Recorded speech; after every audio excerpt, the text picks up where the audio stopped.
Uma vez definido a ideia ou a oportunidade que vai ser implantada, ou as ideias que vão ser implantadas, nós passamos por uma fase chamada definição de recursos, que é a elaboração de projetos para nós buscarmos recursos para transformar aquela ideia em produto ou em serviço. Não pensem somente na questão de recursos financeiros. Os recursos financeiros não são os únicos recursos que a gente precisa para transformar uma ideia num produto. Nós precisamos de recursos financeiros, nós precisamos de recursos humanos, nós precisamos de infraestrutura, nós precisamos de competências, de tecnologias. Então é uma fase de definição de recursos que é a elaboração de um projeto. Uma vez conseguidos esses recursos, nós vamos para a quarta fase, cronológica, que é a fase de implementação. Nessa fase é meter a mão na massa, não tem jeito. O projeto foi feito, o recurso foi conseguido, agora tem que fazer. Então é seguir cronogramas, é atribuir ações e responsabilidade por essas ações para os diversos membros. Enfim, é o que a gente chama de gerenciamento do projeto que foi criado. Tá? E existe essa quinta fase, que é a fase de aprendizagem, que ela ocorre simultaneamente. Em que consiste a fase de aprendizagem?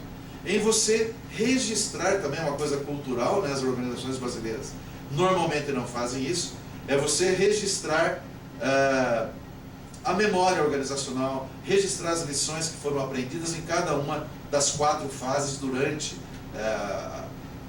esse processo ser rodado. O que aconteceu de bom, o que aconteceu de ruim, o que deu certo, o que deu errado, como é que nós corrigimos o que deu errado, como é que foi feito, deixar isso tudo registrado, porque amanhã ou depois, quando outras pessoas tiverem aquele mesmo problema, eles vão consultar os documentos que foram registrados nessa fase de aprendizagem e não vão, talvez, sofrer tanto para resolver o mesmo problema que já tenha sido resolvido uma vez e que foi documentado. Tá? Volta lá.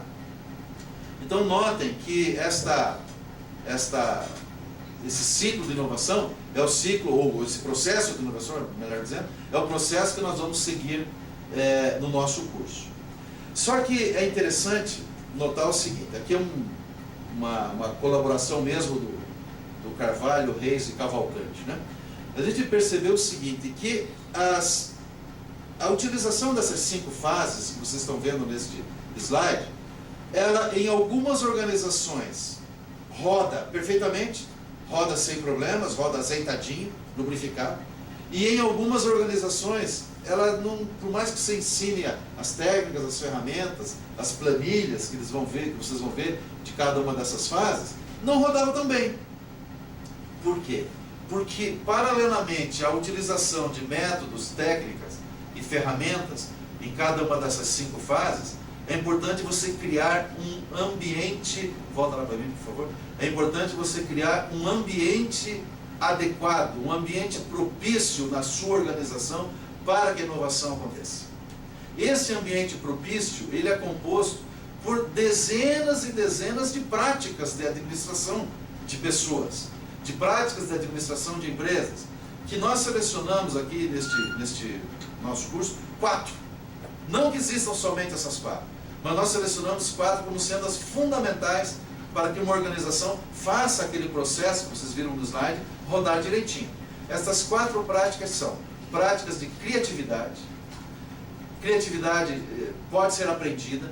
Tem uma discussão ainda que fala sobre se a criatividade é um dom genético ou não é. Eu não entro nesse mérito, porque eu não sou psicólogo, não trabalho com isso, mas uma coisa eu posso garantir a vocês. Não adianta a pessoa vir de berço, né, a questão de criatividade, se ela não tiver um ambiente para que essa criatividade aflore.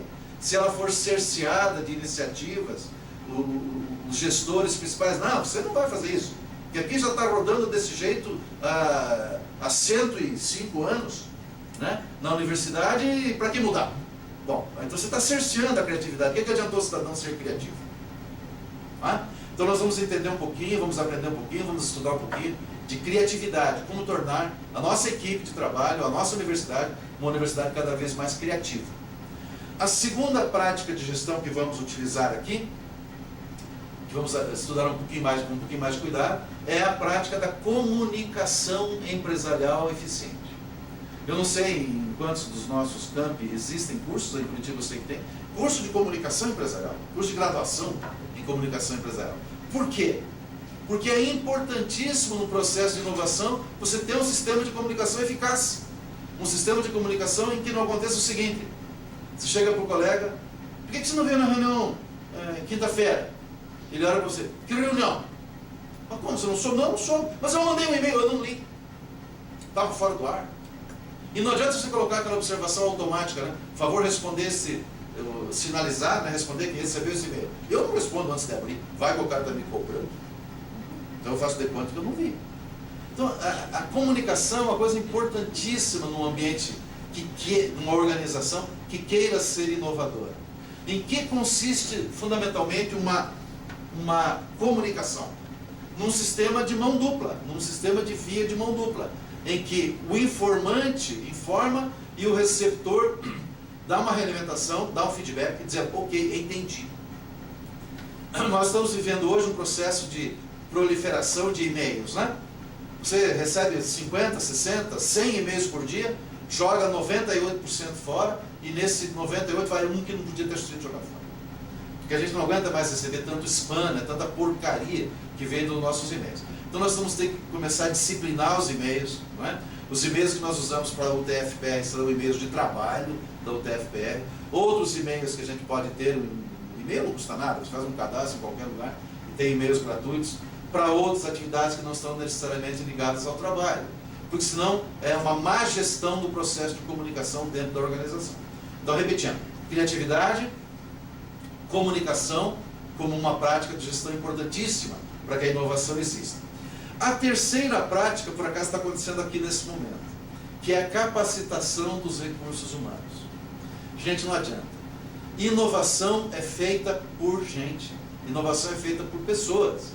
Então nós não podemos deixar de capacitar as pessoas em inovação também, que é o que está acontecendo hoje aqui. Né? E isso a gente vai expandir para toda a organização, para toda a universidade. Capacitação contínua, capacitação permanente. A nossa universidade tem programas, eu recebo toda semana propostas, venha fazer um curso disso, venha fazer um curso daquilo, pelo e-mail institucional. Portanto, essa busca contínua, permanente, por capacitação de recursos humanos, é fundamental numa organização que queira ser inovadora. Então, repetindo, criatividade, comunicação, capacitação de recursos humanos. E a quarta prática de gestão que aparece nesse slide, nós no serviço público temos um pouco de dificuldade de implementar um dos itens ali, que é a questão da recompensa. Mas como esse curso também vai ser repassado para empresários aí das cidades onde vocês moram, alguns de vocês são multiplicadores, nós lutamos para que os empresários adotem práticas formais, sistemáticas, de reconhecimento e recompensa para os seus colaboradores. No serviço público nós não podemos fazer recompensa financeira, mas podemos fazer recompensa e reconhecimento com um elogio, com nem que seja uma carta agradecendo pelo cidadão ter dado uma boa ideia, por ter ajudado aquela organização a sair do marasmo, da apatia em que determinado departamento possa estar. Então, se o funcionário é um funcionário inovador, um funcionário que dá boas ideias para que a coisa flua, ele precisa ser recompensado, não necessariamente financeira, já que o nosso sistema todos nós somos funcionários públicos da universidade, nós não podemos receber recompensa financeira pelo trabalho ou pelas ideias que a gente dê. Mas a satisfação de receber um elogio, de receber um agradecimento, que não custa nada para o serviço público, pode ser implantado. E se tratando de organizações empresariais, aí sim, aí eu apregoo a recompensa, inclusive financeira, por um empregado, um colaborador, melhor dizendo, que tenha dado uma boa ideia, que tenha gerado lucro, que tenha gerado economia de custos dentro da organização. Não há como perder. Todos saem ganhando. Sai ganhando o empresário que recebeu aquela ideia e transformou em negócio e ganhou dinheiro. Sai ganhando o colaborador que deu a ideia, porque ele vai ter uma remuneração, inclusive financeira, ou em forma de viagem, ou qualquer coisa assim. Tá? E, pode voltar lá, por favor. Atitude, comprometimento das pessoas. Né? Não adianta nada você começar um curso, como estamos começando hoje, de gestão da inovação, se você coloca à frente do processo um gestor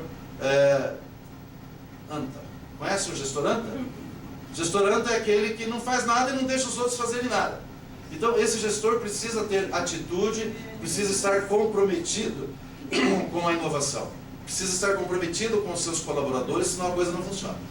Se nós não conseguirmos o ok dos nossos gerentes, dos nossos diretores, dos nossos reitores, para que a coisa aconteça, não adianta nada, nós estaremos aqui perdendo tempo. Então tem que haver o comprometimento e a atitude dos gestores dessa universidade, e no caso da empresa, dos gestores empresariais, para que a inovação aconteça. Não adianta nós ficarmos batalhando para inovar se isso não for comprado por quem tem poder de decisão. Tá? Muito bem, volte lá por favor. E vamos então para esse último slide, que ele repete o ciclo levantamento, seleção, definição de recursos, implementação e aprendizagem, e vou mostrar para vocês os links que existem entre esse processo e os módulos que virão a seguir. Então, aqui na fase de levantamento, a gente faz gestão da inovação, criatividade, busca de ideias e etc. No segundo módulo, geração e seleção de ideias.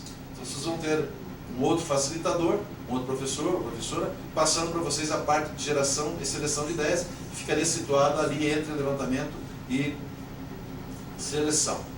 Depois você sai da seleção rumo à definição de recursos. Então nós vamos ter que conhecer o quê? Quais são os instrumentos de política, de ciência, tecnologia e inovação que o governo federal, estadual, municipal nos oferece.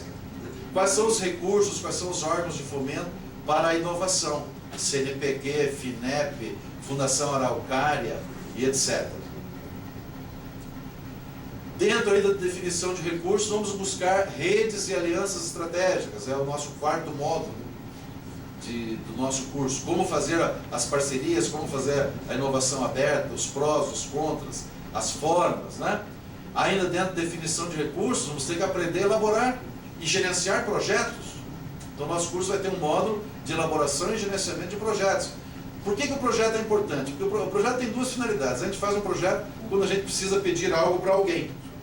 E, além disso, o projeto serve de norte, né? Serve como um mapa do caminho. Então, é usando o projeto que foi elaborado que a gente desenvolve esse mesmo projeto. Dentro de implementação, que é a gestão do projeto e não mais a elaboração, vocês vão ter um módulo de gestão financeira e gestão de riscos, um módulo de metrologia, normalização e conformidade, e na fase de aprendizagem vocês vão estudar a gestão do conhecimento na micro e pequena empresa e também nas organizações como a nossa, uma universidade. Tá? Vamos aprender um pouco de um módulo todo de propriedade intelectual, propriedade industrial, patentes e etc. Tá? E como base disso tudo, permeando todas essas fases, a questão de sustentabilidade e responsabilidade social, que é o 10º módulo de 20 horas, né? Nesse mesmo formato que estamos vendo o primeiro aqui. Ok, pessoal? Volta para mim. Então, esse foi o nosso primeiro dia. Espero ter cumprido o horário aqui com alguma precisão. E não se esqueçam de se cadastrar no Moodle para receber agora os exercícios.